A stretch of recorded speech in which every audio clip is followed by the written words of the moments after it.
Okay, the next skill we're going to cover is estimation, and this always comes up on GCSE papers.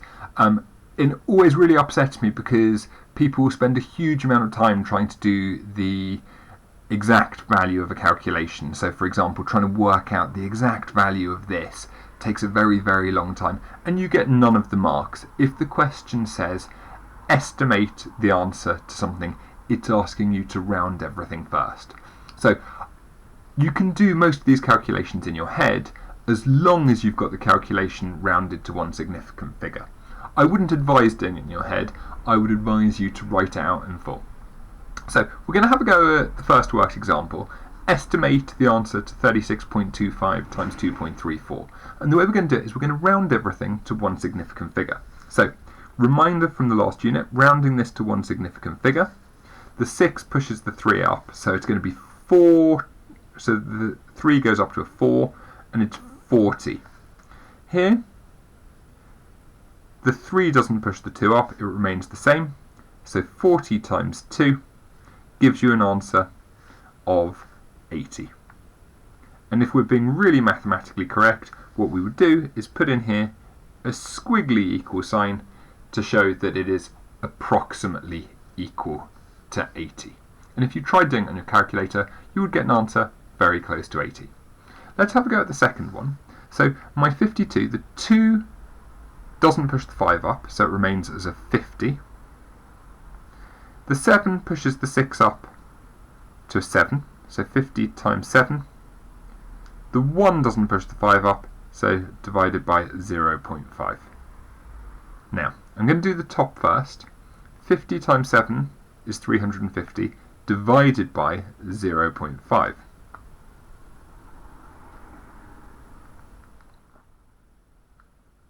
Now remember, going back to dividing by decimals, we're going to times top and bottom by 10.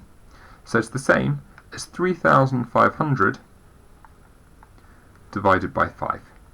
So 5 into 3,500. 5 into 35 goes 7 times, so it gives me an answer of approximately 700. The last question, and they really love these on the most recent GCSE spec, is to work out a rough answer to square roots. Now, we need to know our square numbers, and so we should know that 7 squared, which is 7 times 7, gives me 49. 8 squared is 8 times 8, which is 64. So that tells me that if the square root of 49 is 7, the square root of 64 is 8, the square root of 56.74 is between 7 and 8. I'll give you a moment just to write these down, and then please pause the video and then we will go on to some questions for you to try. Okay, I'd like you to have a go at estimating these questions, please, for me. Just on question number 3 here, what I'd like you to do is just give me which numbers is this between.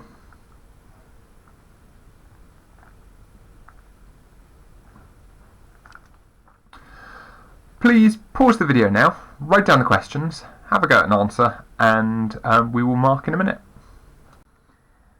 Okay, you may have found there's some pretty difficult questions in there. Just a bit of help here. 4,000 divided by 500, I would just cross off the zeros, which gives you 40 divided by 5 to get your 8. And similarly, you can do the same thing here, 800 divided by 8 to give you 100. Here we should have found that 8 squared, 8 times 8 is 64. 9 squared, which is 9 times 9 is 81. So the square root of 75 must be somewhere between 8 and 9. This question 4 is a really tricky one, so don't worry too much if you didn't get it. Looking at cubing numbers, that means multiplying them by themselves 3 times. 3 times 3 times 3 is 9, times 3 is 27, so 3 cubed is 27. 4 times 4 is 16, times by 4 again is 64. So the cube root of 27 would be 3, the cube root of 64 would be 4, so the cube root of 30 must be somewhere between 3 and 4, and in fact it's going to be a lot closer to 3 than it is to 4.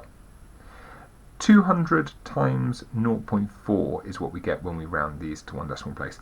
200 times 4 gives me 800, but I know I'm going to have one decimal point, so it's 80.0.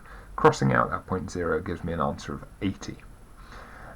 0.05 times 2000. 5 times 2000 gives me 10,000, but again I've got two decimal places, 1, 2, so I'm going to put my two decimal places in.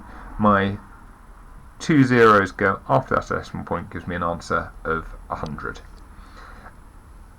Here I get 1600 divided by 0.1, reminding ourselves to times top and bottom by 10 gives me 16,000 divided by 1, which is 16,000. Here I end up with 3000 divided by 0.6. Remember, timesing top and bottom by 10 gives me 3000 divided by 6, gives me an answer of 5,000. 30,000 divided by 6 gives me an answer of 5,000.